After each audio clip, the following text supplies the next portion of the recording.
اسی نے انسان کو ٹھیکرے کی طرح کھنکھناتی مٹی سے بنایا اور جنات کو آگ کے شعلے سے پیدا کیا، تو تم اپنے پروردگار کی کون کون سی نعمت کو جھٹلاؤ گے؟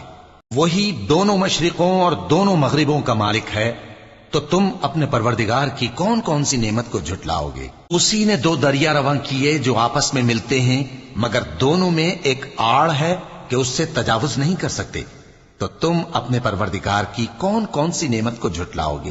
ان دونوں دریاؤں سے موتی اور مونگے نکلتے ہیں، تو تم اپنے پروردگار کی کون کون سی نعمت کو جھٹلاؤ گے؟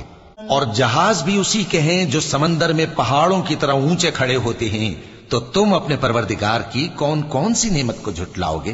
جو مخلوق زمین پر ہے سب کو فنا ہونا ہے، اور تمہارے پروردگار ہی کی ذات جو صاحب جلال و کرم ہے باقی رہے گی، تو تم اپنے پروردگار کی کون کون سی نعمت کو جھٹلاؤ گے؟ آسمان اور زمین میں جتنے لوگ ہیں سب اسی سے مانگتے ہیں، وہ ہر روز کسی نہ کسی کام میں ہوتا ہے، تو تم اپنے پروردگار کی کون کون سی نعمت کو جھٹلاؤ گے؟ اے دونوں جماعتوں، ہم ان قریب تمہاری طرف متوجہ ہوتے ہیں، تو تم اپنے پروردگار کی کون کون سی نعمت کو جھٹلاؤ گے؟ اے گروہ جن و انس، اگر تمہیں قدرت ہو کہ آسمان اور زمین کے کناروں سے نکل جاؤ تو نکل جاؤ، اور زور کے سوا تو تم نکل سکنے ہی کہ نہیں، تو تم اپنے پروردگار کی کون کون سی نعمت کو جھٹلاؤ گے؟